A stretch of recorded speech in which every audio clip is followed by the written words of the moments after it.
Hi, I'm Faith Cunningham, and this is my Disability Representation Analysis project where I'm going to be looking at ableism in the social media platform TikTok. The image on this slide shows a cartoon drawing of a line of different people with varying disabilities. The image on this slide is a cartoon showing an older woman in a wheelchair sitting at the bottom of a flight of stairs with the words voting station and arrows pointing up the stairs. First, we're going to be talking about what is ableism. Then, are disabled people stereotyped? And if so, why does it matter?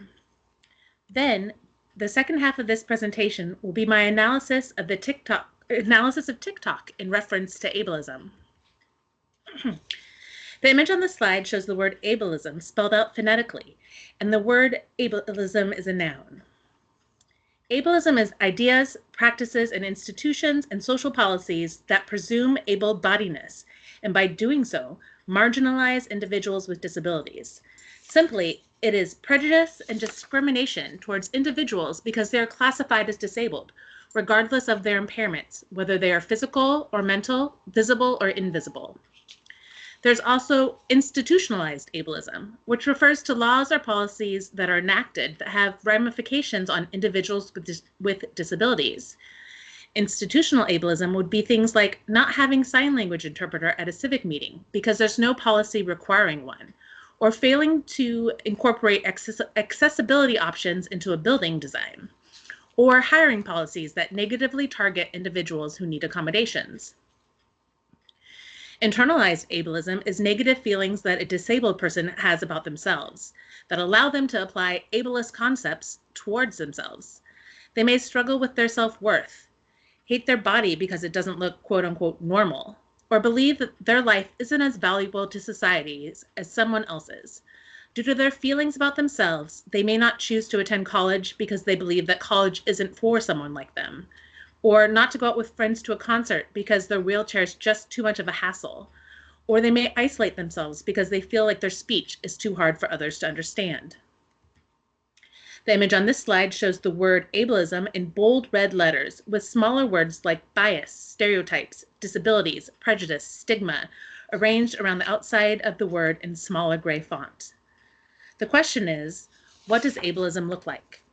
Instead of describing what ableism looks like, I want to show you 3 videos on TikTok that talk about people's experience with ableism so that you can hear for yourself what it sounds like and feels like from individuals who have experienced it. This first video is by Dr. Hannah Barbara Brown. She is a white woman with short brown hair who is wearing a sweatshirt and wide-framed red glasses. In this video, she's talking to us as she uses her wheelchair to navigate an urban setting. So one of the weird things about being disabled is that you realise how comfortable people are with lying, even if it's very obvious they're not going to get away with it. So today I was with a group of wonderful colleagues, and they booked a restaurant, they phoned ahead and said, is it accessible? Oh yeah, it's accessible. We arrived there, 2 of us are wheelchair users, and there is a step into this restaurant, and their proposal is that they lift us into the restaurant. Now at this point we're just kind of like, we're going to really struggle to get a booking somewhere else that can fit us all in. It's fine, we can both, hobble out our chairs, stand for a bit and let them lift us in. I mean, my chair weighs 120 kilos, so I'm just like, well, look, this is on you. You want to try and lift that? That's fine, your choice.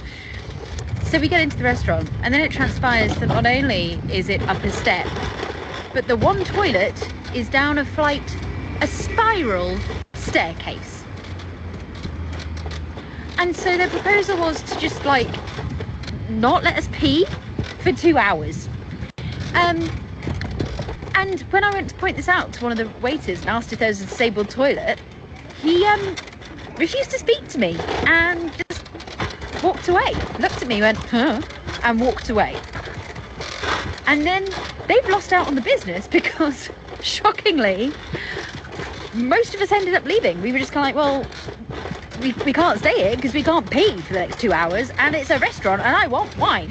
So yeah, on a Saturday night this company lost out because they weren't able to let anyone else reserve that table. We'd reserved it, and then they didn't end up getting our business because we left, because they decided it was acceptable to treat disabled people like second-class citizens. And like our money doesn't, I don't know, earn the same, isn't worthy of the same. And they couldn't even treat us with dignity and respect. They just thought they'd lie, and they thought they'd get away with it. And lo and behold, they didn't, and they lost out on business on a Saturday night because we just walked out, rolled out. People are weird, and really weird when there's disability involved. Video is by Allison Lang. Allison is a white woman who appears to be in her 20s. She has shoulder-length brown hair and is wearing a black jean jacket and black sunglasses on top of her head. Allison appears to be sitting in a car when she talks on the video, and during the video, she pans down to show her prosthetic leg. I can't believe someone just did this to me. So I'm parking at Walmart, and I park in the accessible stall, and I hang my pass. And this middle-aged man comes up to my window and knocks on my window. I don't roll my window down because it scared the shit out of me.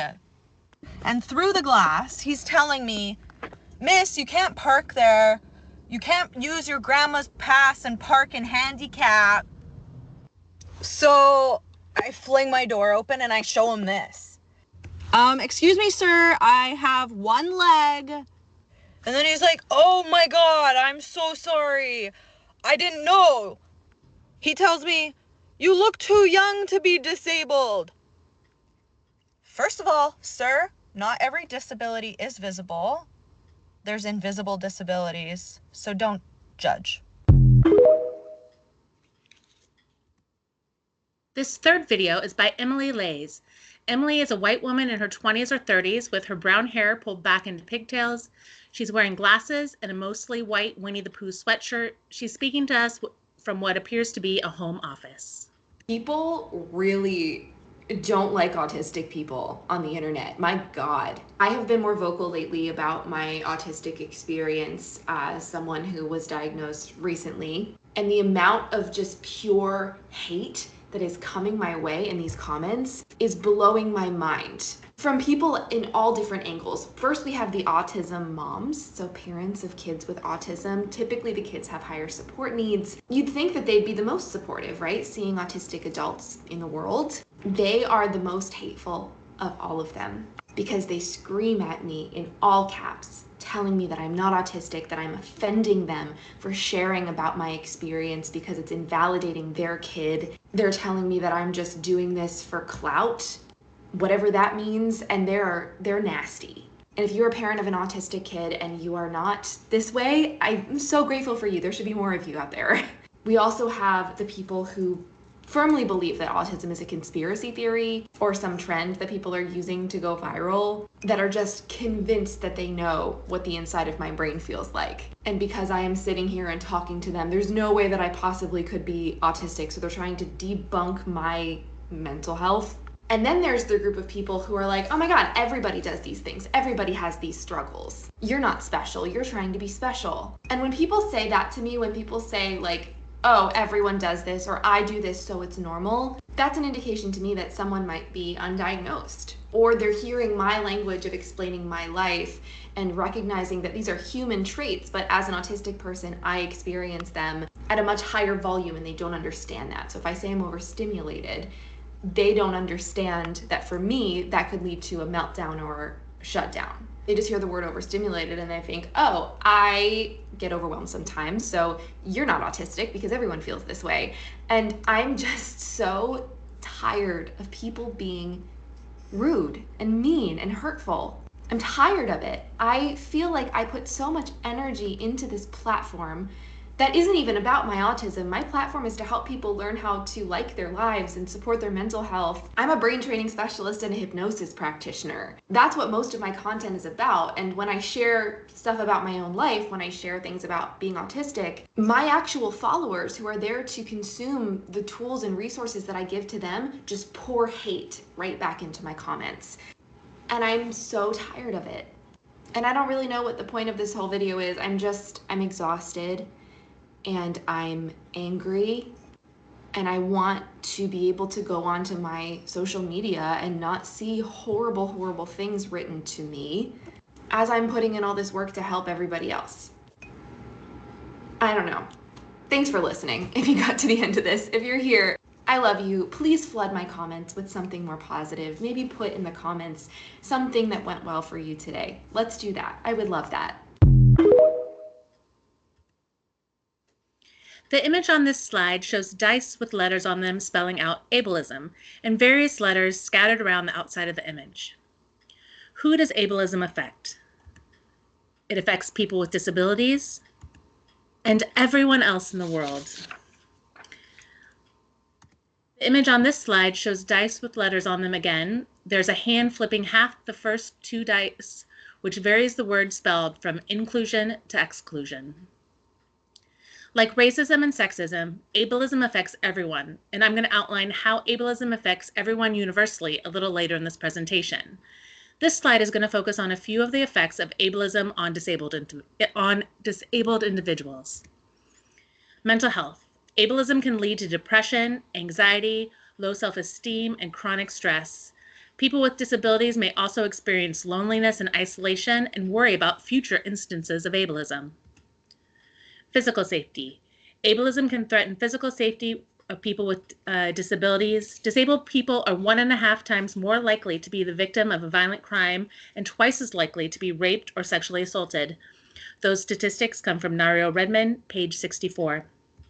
Financial trauma. People with disabilities are more likely to be job insecure than their able-bodied peers, which can contribute to financial trauma. Accommodations can also be expensive, making it harder for people with disabilities to afford a social life outside of their home. Healthcare barriers.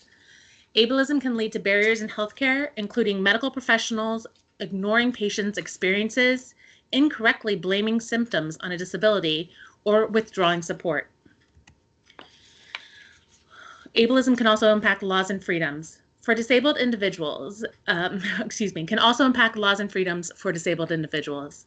In 1938, 33 U.S. states had laws authorizing forced sterilization for those considered genetically inferior or insane. Not that long ago, several U.S. cities, including San Francisco, Columbus, and Omaha, had ugly laws prohibiting disabled people from frequenting restaurants and other public places. Currently today, disability status alone is sufficient grounds for legal termination of parental rights in 37 U.S. states. These statistics also come from Nario Redman, pages 56, 83, and 138. Let's talk about 4 common stereotypes for people with disabilities. As I give examples of these stereotypes, an image of that example will come up on the screen. First one is villain, hostile, angry, rude. Disabled characters in movies are often characterized as villains or monsters. Think of the Joker in Batman, the Humpback of Notre Dame, or Dr. Lovelace in the movie Wild Wild West. Characters with facial or physical deformities portray villains who also frequently have mental health issues. All disabled people, but especially autistic or deaf individuals, are referred to as hostile, angry, and rude. Disabled characters as villains creates a subconscious feeling that disabled people should be feared. Pitiable, helpless, weak, sad. Another common stereotype for disabled people is that they should be pitied. If you look at the media's portrayal of Artie Williams from Glee, who just wants to be able to walk, or Frankie and $1 Million Baby, who decides it's better to die than live disabled, or the movie Me Before You, where the recently paralyzed love interest decides it's better to die than to live paralyzed. The stereotype of disabled people as being helpless, weak, and sad emerges. This is a particularly dangerous stereotype. The idea that it's better off to be dead than disabled devalues disabled lives. It makes disabled lives expendable. It makes it easy to start seeing disabled lives as a burden to the individual and all the people who support the individual. Incompetent, eternally childlike, unemployable, unfit to parent. Many disabled people are stereotyped as incompetent. Individuals with intellectual disabilities are commonly also stereotyped as eternally childlike, unemployable, and unfit to parent. Examples from the media are I Am Sam, about Sam Dawson, who is a mentally challenged father raising a daughter who at the age of 7 starts to intellectually surpass her father. Sling Blade, about a mentally disabled Carl Childers who is released from the mental hospital where he spent most of his life after murdering his mother and her lover, and his life struggles after he is released. Or What's Eating Gilbert Grape, about Gilbert Grape, who's a small town young man with a lot of responsibility, including his mentally impaired younger brother, Arnie, who has a knack for finding trouble. These characters are portrayed as less than human than their non-disabled counterparts. Then there's Super Crip, heroic, inspirational superpowers. Disabled people are portrayed as scary and better off dead and less than human in the media, but they can also be portrayed as heroic, inspirational, and having superpowers due to their disability.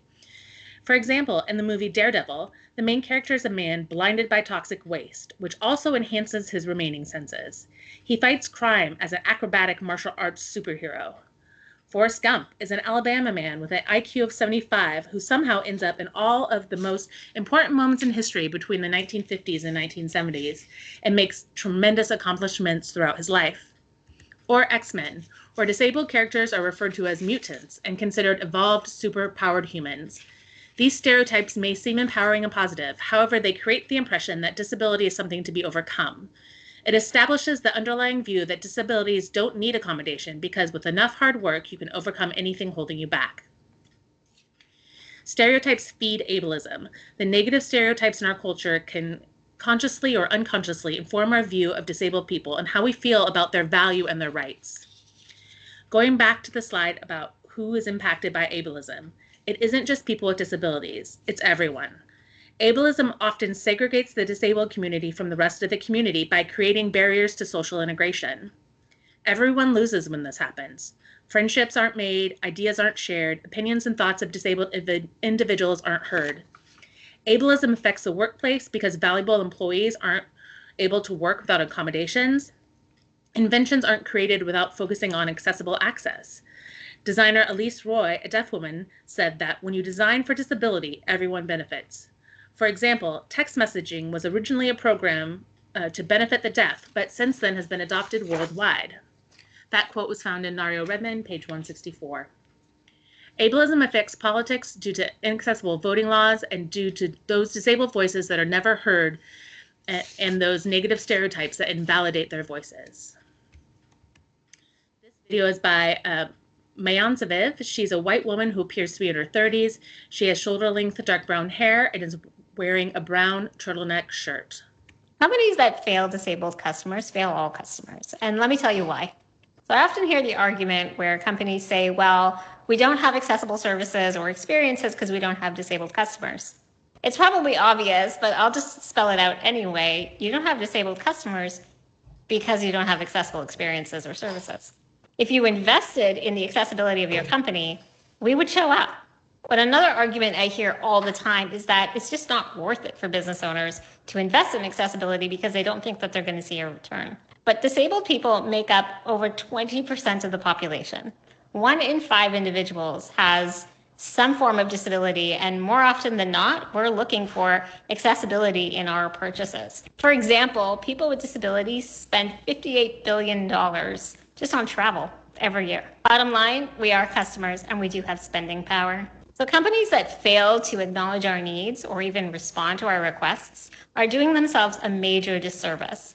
And not just because they're failing to reach new customers like myself or others with disabilities, but also because people with disabilities usually have friends, family members, coworkers, caregivers.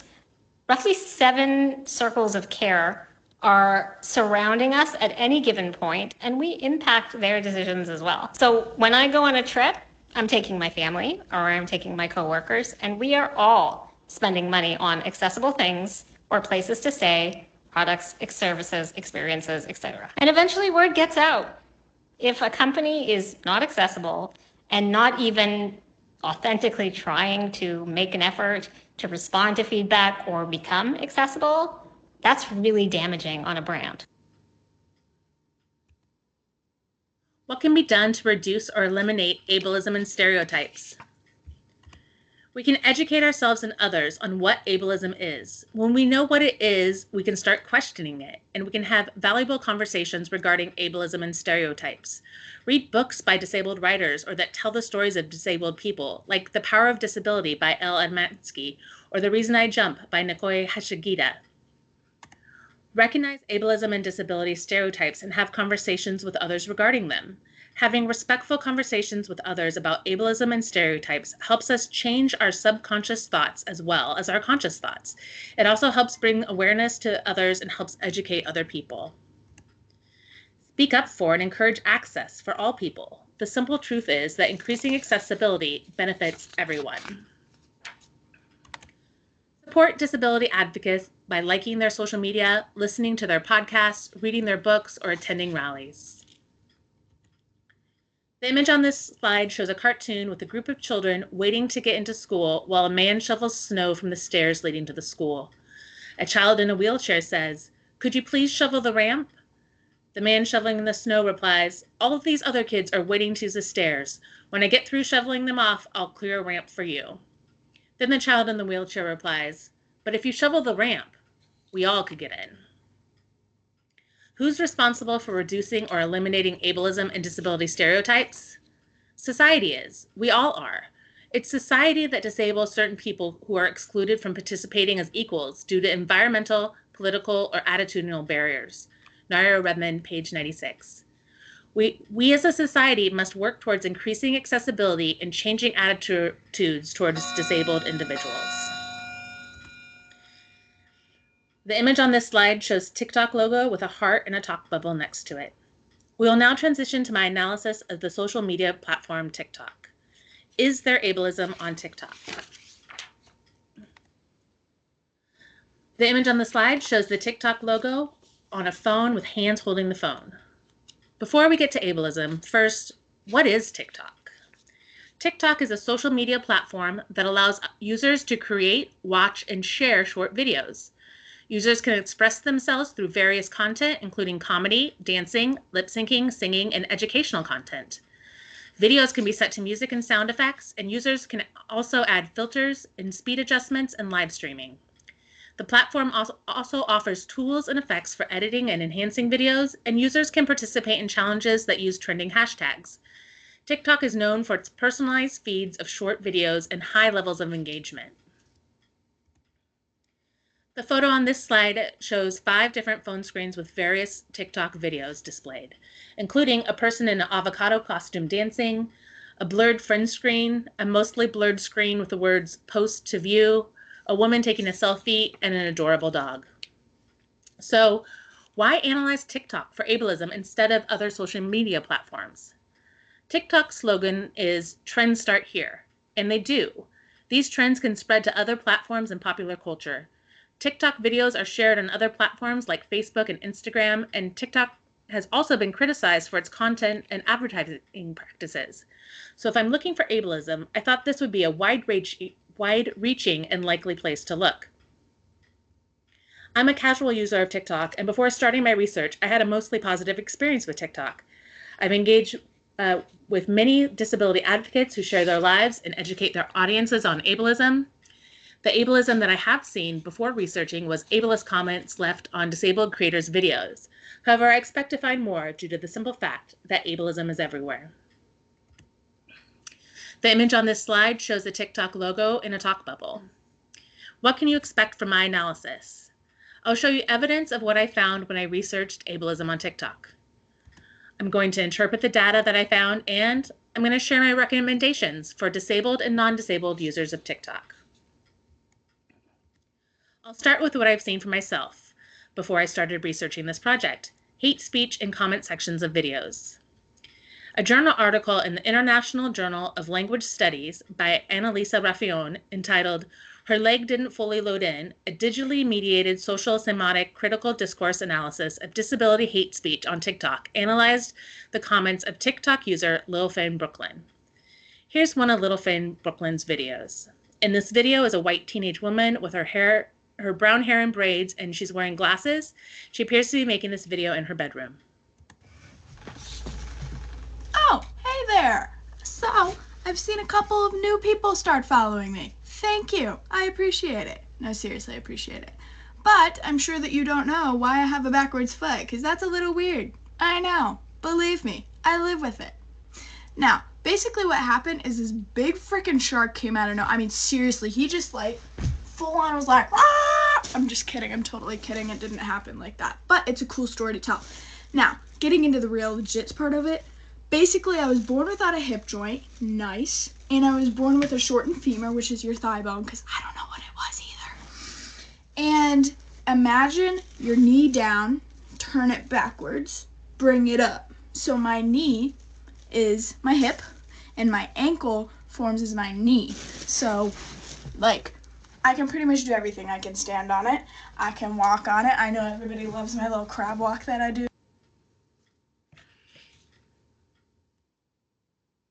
The study found several types of hate speech in the comments of Little Friend Brooklyn's videos. The first type of hate speech is pointed out is dehumanization. Words like teapot, kickstand, and chicken heels from Royal High have the clear intention of degrading the poster by reducing her to an object without feelings while criticizing her physical appearance. Side note, if you don't know what Chicken Heels from Royal High refers to, it's a video game in which an avatar can wear various types of extremely high heels, shoes that they refer to as chicken heels. I had to Google it. The second type of hate speech that they identified is zoomorphic metaphors. This is associating the individual with an animal, which is another way of dehumanizing them.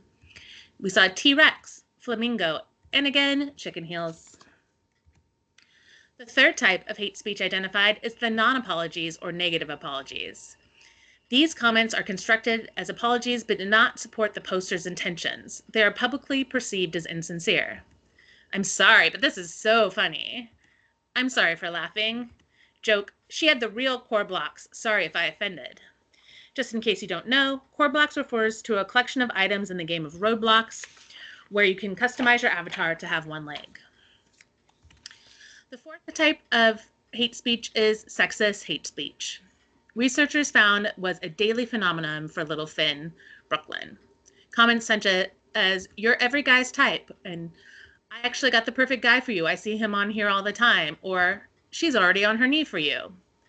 Women belonging to minority groups are far more exposed to experiencing hate speech and violence than their able-bodied counterparts, due to various forms of discrimination stereotypes, which can lead to hateful conversations or actions that perpetuate gender inequalities. Moving on to another type of ableism, TikTok is famous for its challenges. Some of these challenges have made the news due to dangerous consequences, such as the NyQuil Chicken Challenge, or Taping Mouth During Sleep Challenge, and the Blackout Challenge. I also found ableist challenges. The first one is #FakingIt. This challenge entails friends or relatives who are able-bodied checking in on people who they know are disabled, seeking to prove that they are faking their disability. Accusing people of faking their disability is ableist. It invalidates others and builds hate and ridicule and bad bandwagons against those with special needs. Accusations such as these cause harm to the disabled community, make it harder for disabled people to be taken seriously and for those with diagnosed disabilities to receive the correct diagnosis. When attention was drawn to this ableist nature of this challenge, TikTok found it violated their community guidelines and the videos were removed. In #Autism Challenge, users uploaded videos of themselves making facial expressions and hand gestures that appeared to parody people with autism and other disabilities, all to the song by Black Eyed Peas, "Let's Get the R Word." Of course, the song says the real word. TikTok also found that this challenge violated their community guidelines and the videos were removed. However, it was documented that many of these videos were reposted without the hashtag and stayed on TikTok. The New Teacher Challenge, parents set up the fake FaceTime with their child's new teacher using TikTok's green screen feature and captured their child's reaction. While some videos featured models or a model or celebrity as the new teacher, many parents chose to use photos of people with facial differences and other apparent disabilities. The parents laugh as their child screams and cries and vocalizes their disgust about their new teacher and how they're disabled and ugly. Unlike the previous two ableist challenges, TikTok did not find that this challenge violated their community guidelines, and these videos remain on TikTok. this video by Jaleesa. She's a darker skinned woman with braided black hair who's pretending to talk to the new teacher, a photo of a woman with dark skin, short black hair, and very large brown eyes and a large mouth. When the child sees the photo of the new teacher, she screams and runs away. Oh, hi. Hayden, it's your new teacher. Come meet your new teacher, hurry. She's so excited. Hold on, here she comes. She's really excited to start the year. Come on, meet your new teacher, say hi.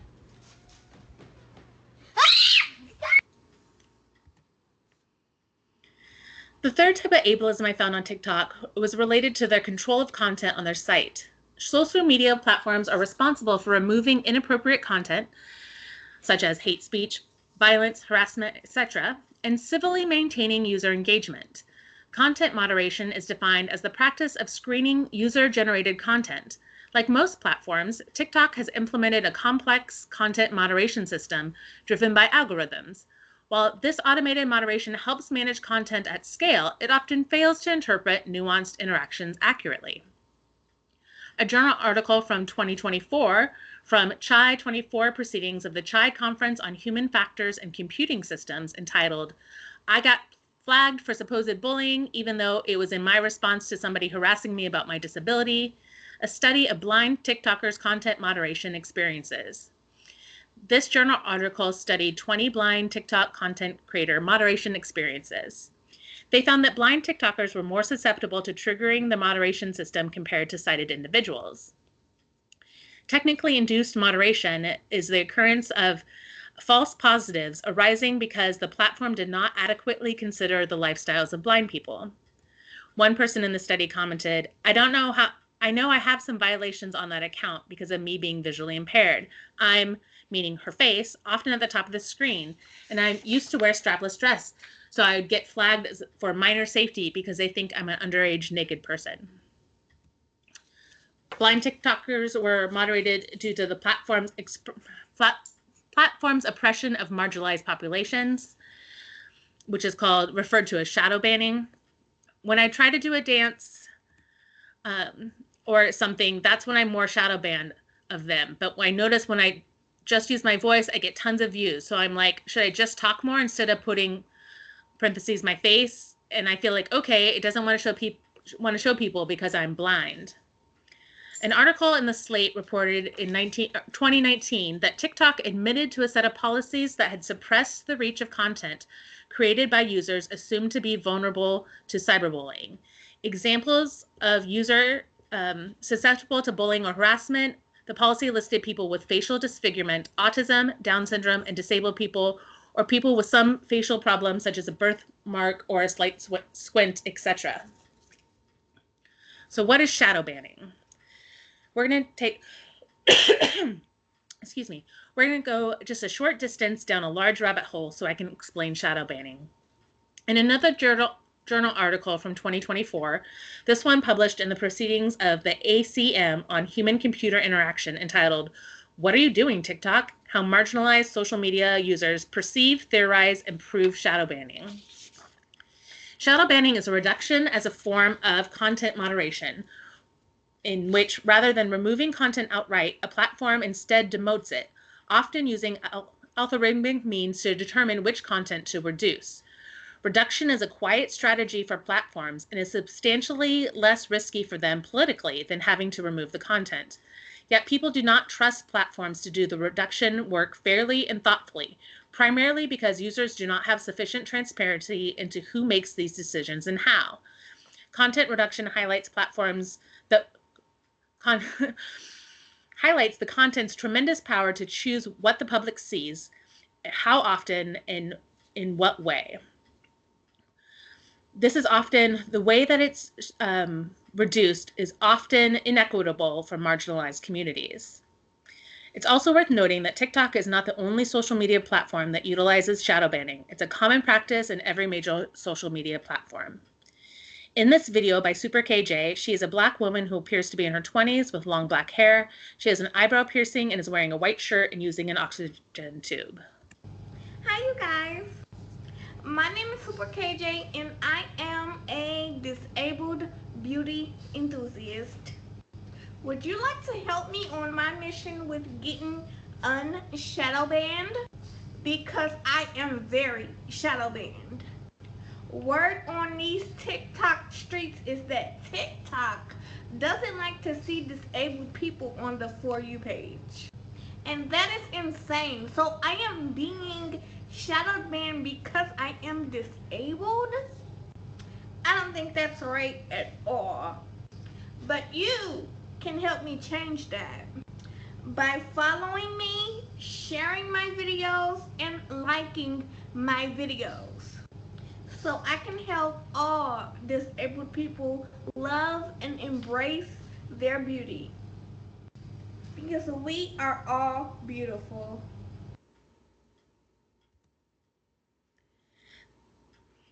They also found situations where sighted TikTokers deliberately engaged in harassment against blind TikTokers and baited them into responding with harsh language. When blind TikTokers did so, the moderation system would be triggered and their content would be banned. They ask a question about toileting. How do you know when you're finished? Make sure it's clean. I just thought, well, you're an idiot. Is TikTok a valuable platform for disabled users? Yes. Evidence shows that disabled and non-disabled users can connect and find commonalities.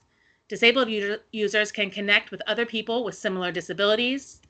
Disabled users can earn income through the TikTok Creativity Program / Creator Fund or by creating a marketable brand with a high follower count. Creators make popular content that informs and pushes back against ableism. And creators can inform about the reality of living with a disability.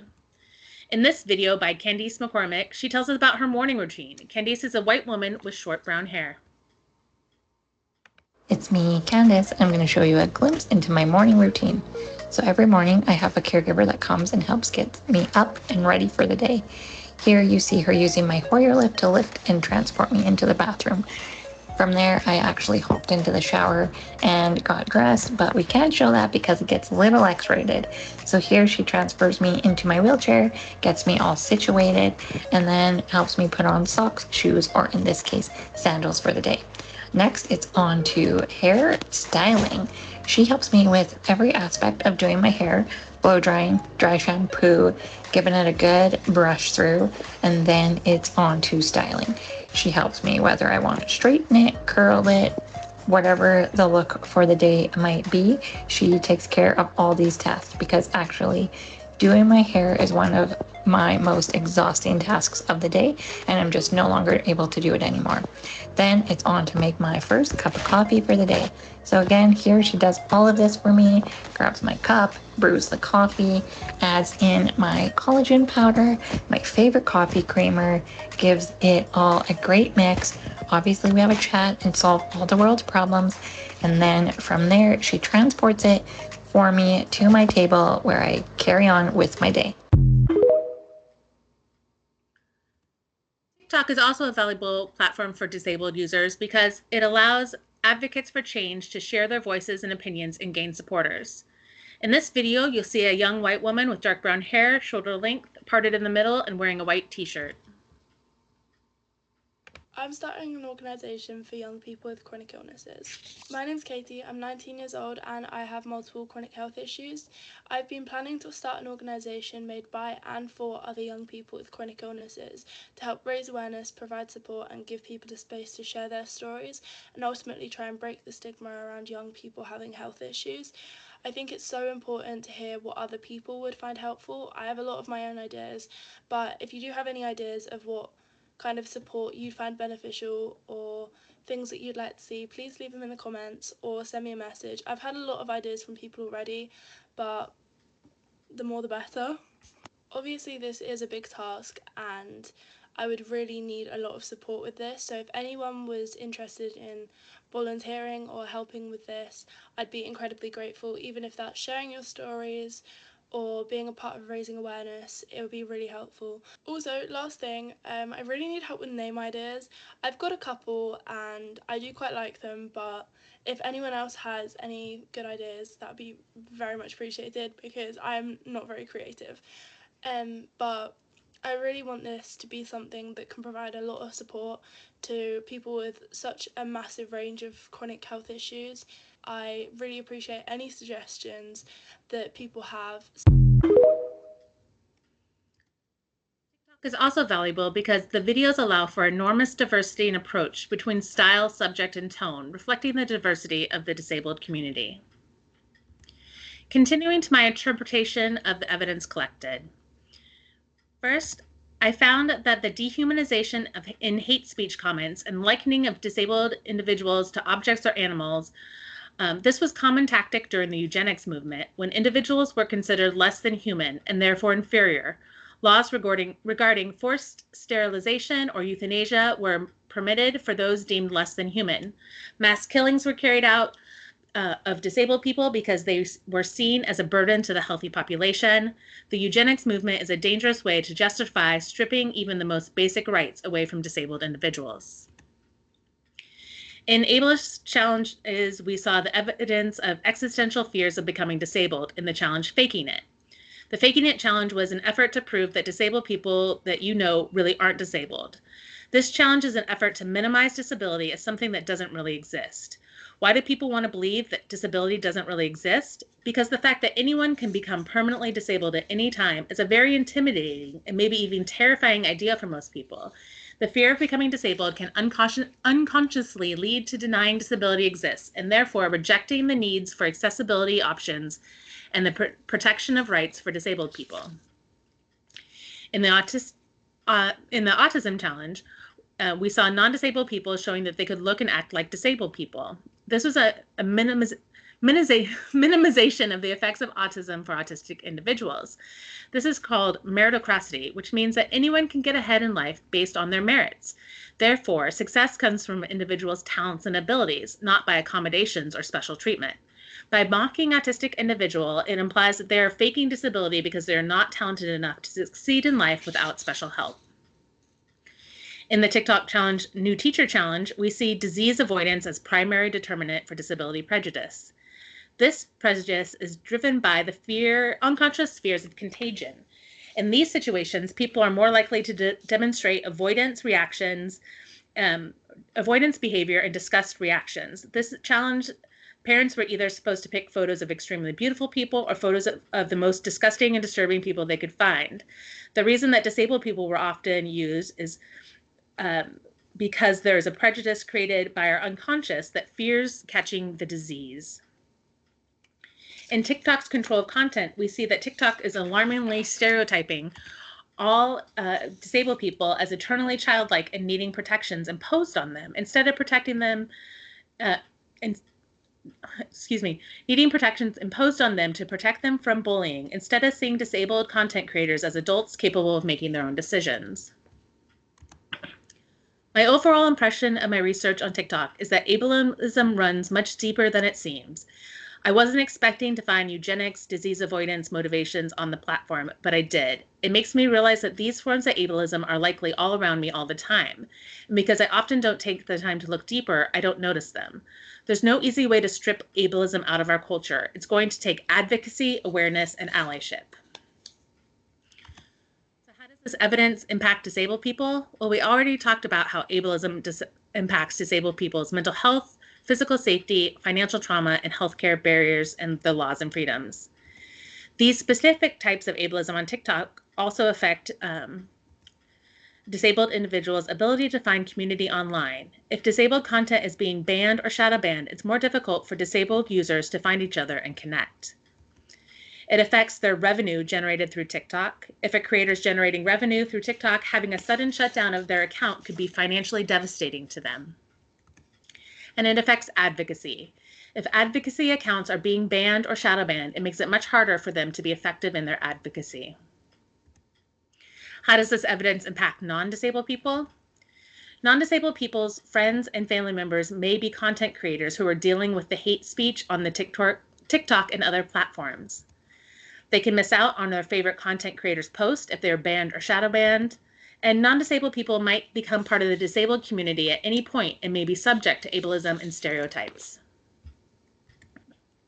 My recommendations for disabled content creators using TikTok: Avoid keywords that trigger moderation.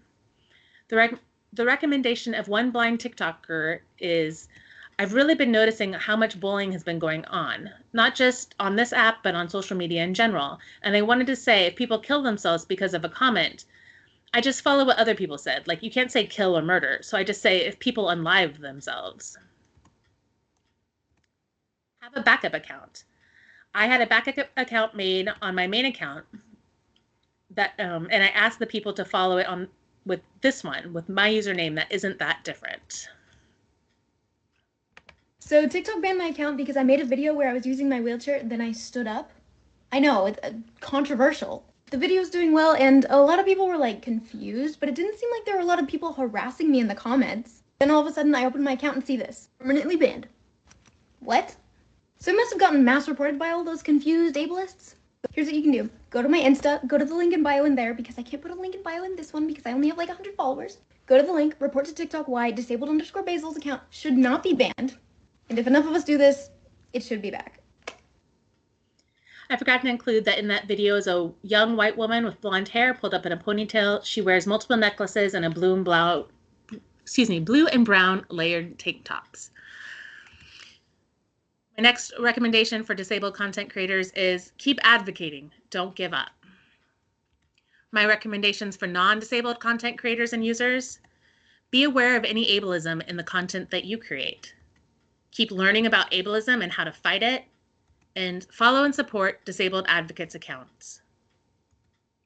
Why is it important to think about ableism and stereotypes of disability as we live, work, and play in our communities? Because 1/5 of the world's population is disabled. Because we all know and care about people who have disabilities.